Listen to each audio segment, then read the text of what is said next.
For the ball. A little more, again, that's the energy of the defensive end by Buttinger that Arizona likes to see. Well, Jordan Hill came back in the game for one possession. We'll see if he's coming back out, and Arizona scored again. Yeah, he was on the floor for that score. But here Jordan Hill doing a nice job just with the power through against Josh Heitfeld. All today tries to front. He makes him pay the price on the inside, and then showing the improved ability to step out. And that was a little step back footwork improvement by Jordan Hill. Jump shot on that possession. So 10 points already for Hill. Arizona going to play, I would suspect, a zone defense just so you try and protect Jordan Hill and not have to have him go head up against Josh Heitfeld too much. Well, quick turnaround from the foul line, and Austin Day now with 8. Yeah, that free throw line jumper against the 2-3 zone has been there all night for Arizona, and right there you had just the man to shoot it. You can look over any defender on the floor who's out on the perimeter for Arizona. Nick Wise, 3 to tie it. 11 for Wise. He's made 3 threes. Nick Wise has had himself a quietly effective basketball game this afternoon, and especially pressuring out on the defensive end. We haven't heard a lot from Jeremy Pargo because of the defense of Nick Wise.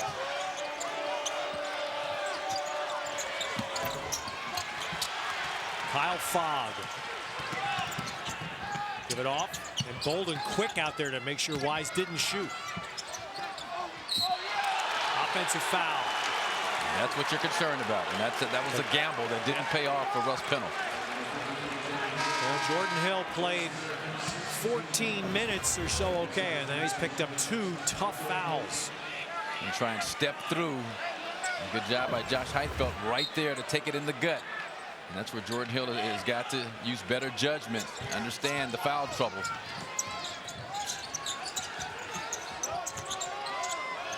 Nice. Oh. Good call. I thought Jamel Hill got a lot of skin on that against Austin Day, but a nice trap right in the corner by Arizona. So Jamel Horn will pick up his first. That's the 7th on Arizona. So we'll get our first bonus. Austin Day to the line with the 1-and-1.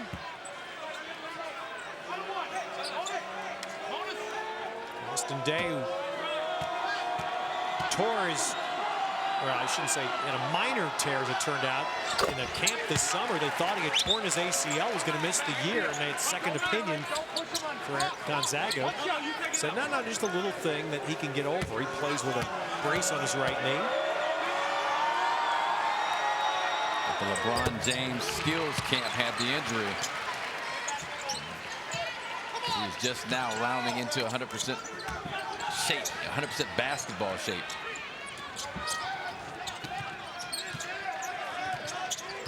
Now you want to run some time off the clock and be very deliberate. You do not want to take that first hurried shot and allow Gonzaga to get some separation in this game. Second time that Wise has had one blocked out there. Well, that's Micah down, 6'8" with hops. First time Austin Day, 6'11" with hops.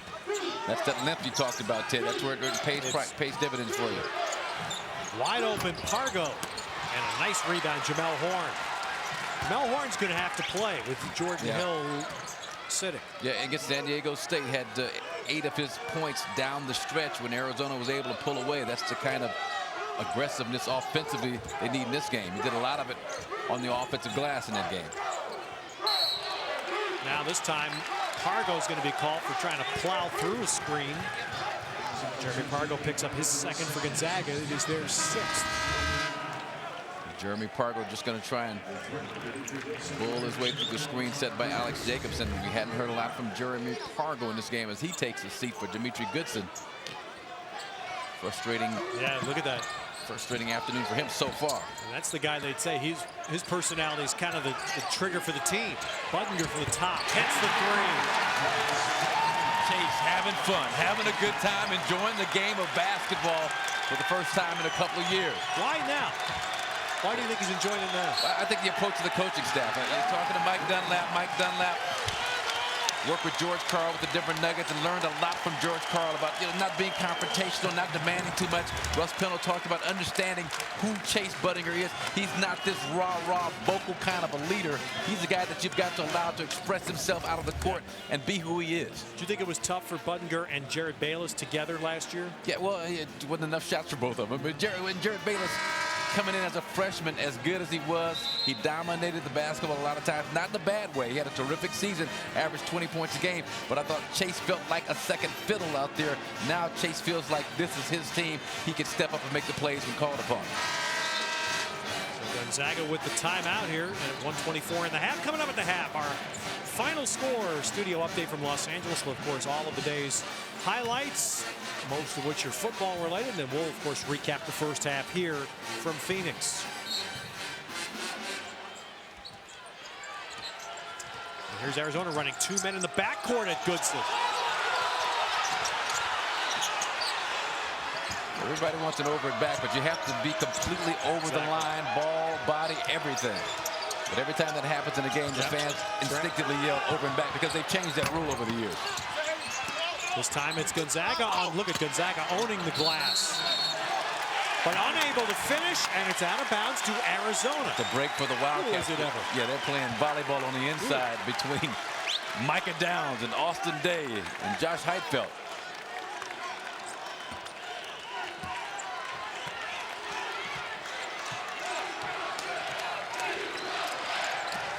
Now, Arizona, the fans that have made the trek here are energized. This is the best they've seen their team play this year.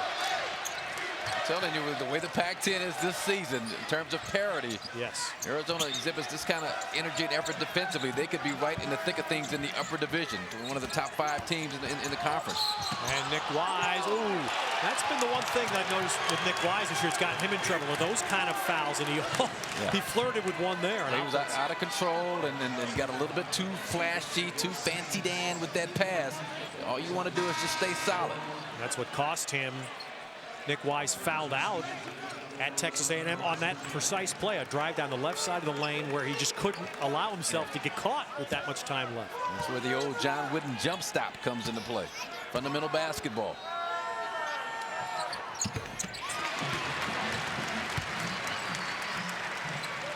You think about it, Marcus, for Nick Wise, for Chase Budinger, for Jordan Hill. 3 different voices they've heard, 3 staffs in 3 years. And for those that are back next year, they're going to hear a 4th. Nobody signs up for that when they choose a school. Stephen Gray. And that's a nice job with the press break offense by Gonzaga. Advancing the ball down the sideline, then centering the basketball at the proper opportunity. Wide open layup for James Gray. And it could give Arizona, in essence, a 2-for-1 if Arizona converts here. Good screen, Jacobson. Wise got the lane. Wise got the lane, in and out, and the half comes to an end. Those tight rims they talk about in the NBA arenas, Marcus? Nick Wise, nice job taking it to the hole, just couldn't finish. But a terrific first half here, playing a powerful Gonzaga team. Arizona comes out and holds their own. Wildcats, despite Jordan Hill's 3 fouls, by 1. Final score update from Los Angeles next.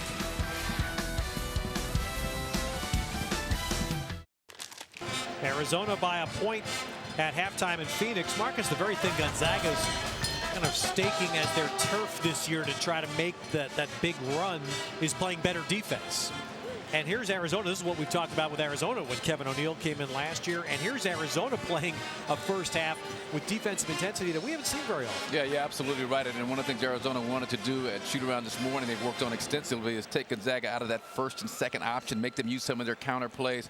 Gonzaga's had some success against Arizona's pressure when they advance the ball up the sideline. I think that could be one of the halftime adjustments that Mark Few makes. And we put the spotlight on Josh Heidfeld, and he was not very visible in the first half. But Austin Day, playing with his dad here watching, was 10 points to lead Gonzaga. In terms of offensive repertoire, Austin Day a quiver full of options to use, and you can see the athleticism and the smoothness of his game at 6'11".